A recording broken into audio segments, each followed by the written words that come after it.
What's up, Blorbies? Welcome back to the channel. Guess what, my friends? New One Piece just dropped. We're back, baby. But before we jump into today's amazing review of One Piece Chapter 1132, do me a solid, do me a favor, hit that subscribe button and smash the like if you're enjoying Elbaph's adventure as much as I am. And as always, let's send our best wishes for Oda's health. We know we wouldn't have all these insane chapters without him. So Oda, keep doing your thing, and we're always praying for you to be healthy, bud. Alright, with that out of the way, let's dive into the latest developments on Elbaf. Buckle up, fuckers, because this chapter is an eerie roller coaster. But before we get into the nitty-gritty of chapter 1132, let's take a quick step back and recap what's been happening. So after escaping Egghead, the Straw Hat crew had been making their way to Elbaf, the Warland of Giants, and let's just say this place is living up to its legendary reputation. The crew's adventure have brought them through some wild scenarios, and we've seen them face some obstacles throughout their journey. So far, they have been separated and half the crew were kidnapped by a freaky giant's bird.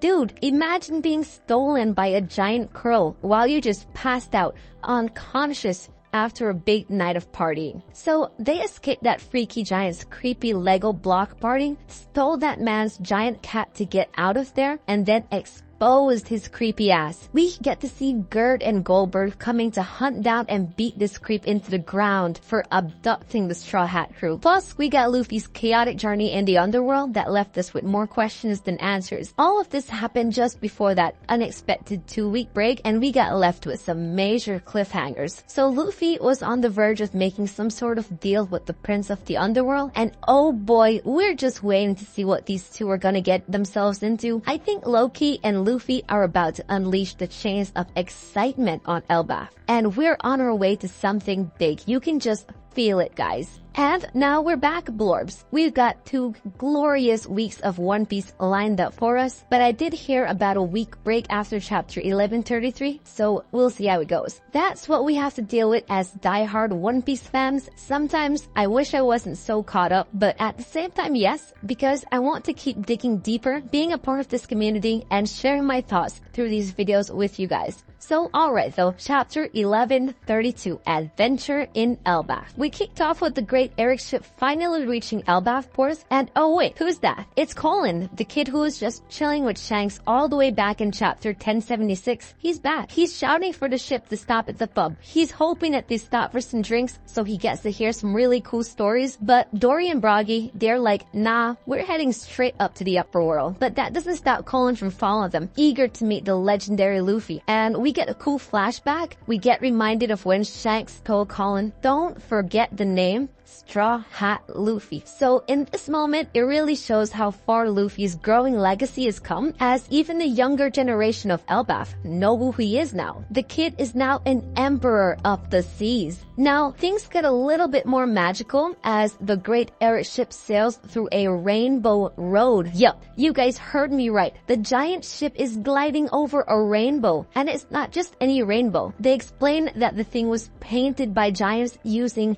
Sunstone, and it's a glorious work of art. So the introduction to this Sunstone technology seems so fascinating, but Vegapunk, rather Lilith, she doesn't seem as impressed as the rest of the crew. I mean, perhaps the smartest brain in the world already knows about how Sunstone works. So we get a beautiful double paved spread of the ship cruising along the colorful path with Hydrogen's ship and his crew sailing alongside them. It's seriously some next level stuff, and you can practically feel the excitement as the crew sail through the rainbow into Elbaf. Jinbei, he actually loosens up a bit and he gets pretty fucking hyped. He's saying how Luffy and the others are going to lose their fucking minds when they see this. But getting back to the story, Luffy has a fun little run-in with Gerd and Goldberg. They run into Luffy while he's suspiciously jumping up from the underworld back onto the rope bridge, and Luffy tries so hard to lie, but he fails miserably about what he was doing down there. He's sweating balls, and it's hilarious because we all know Luffy is a terrible liar. So Goldberg ends up thinking Luffy must have had a horrible experience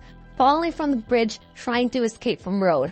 which of course is definitely not true. Classic Luffy move. Meanwhile, in the forest, we see Nami's group and they're being chased after by Road. He's chasing after them and Road was going full-on creep mode. He said he has to keep Nami. He has to keep her trapped better this time. This man is an even bigger weirdo than Sanji. We certainly know who take the role as Diddy in the One Piece universe. It's Road. But the Straw Hat crew, they set a trap, and with some clever thinking, Zoro and Sanji managed to knock out Road without even engaging in direct combat. They trapped this man under a giant tree. So then Gerd and Goldberg join in on the action, and together they make quick work out of Road. Gerd is seriously not having it with his freak ways. She is so disgusted by this man, since I guess they knew Road from some time ago as being just into his creepy little kinks. But it's just another day for the Straw Hats, really. Just another simp chasing after Nami. Hey, that reminds me, I made a video on the Simp Chronicles of Sanji. You guys can check that up out here in the corner. So then, finally, the Straw Hats reach the second level of Elbaf, and now we know this level is called the Sun World, and we get our first glimpse of Dory and Brogy's village.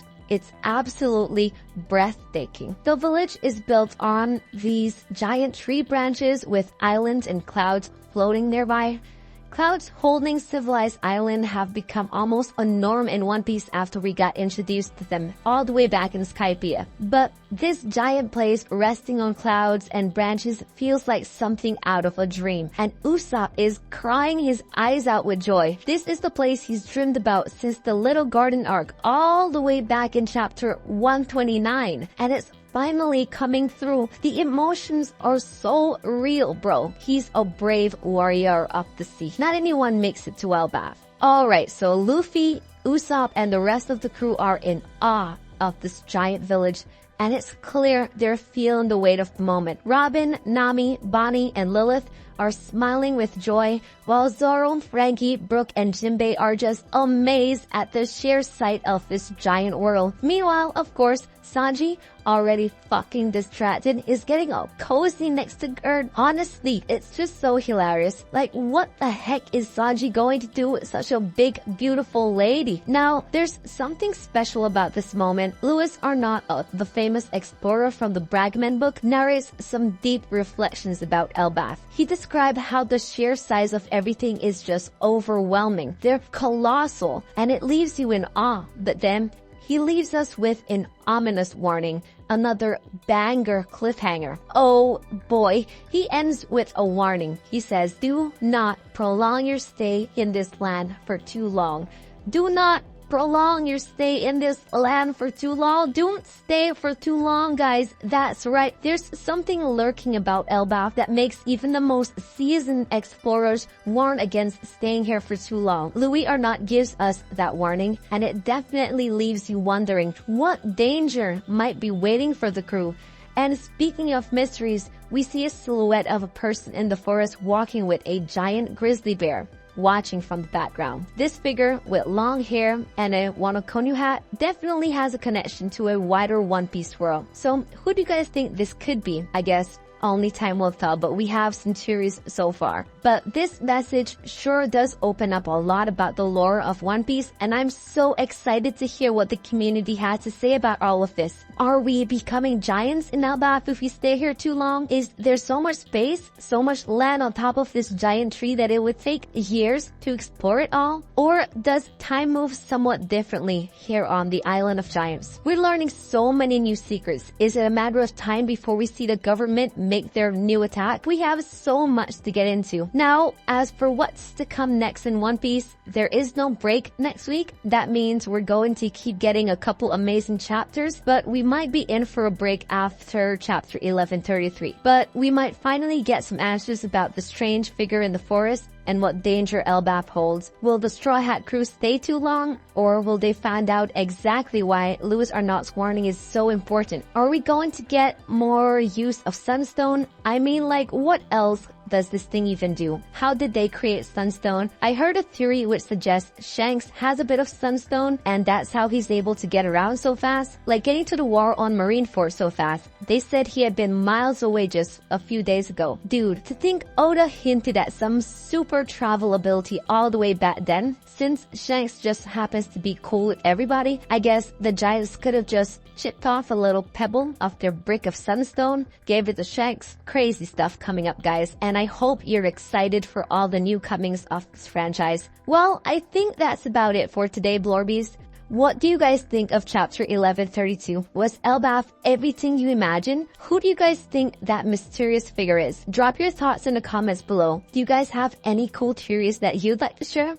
And hey, don't forget to like, subscribe, and ring the bell so you never miss out on all the latest updates. I've only just began posting these videos here on YouTube, and I'd love for them to catch on with your help. So thank you guys all for hanging out. And as always, make sure to stay hydrated. And also, to keep your toes warm. I'll catch you guys in the next video. And remember, Blorbies, the One Piece is real. And we'll celebrate together when we find it.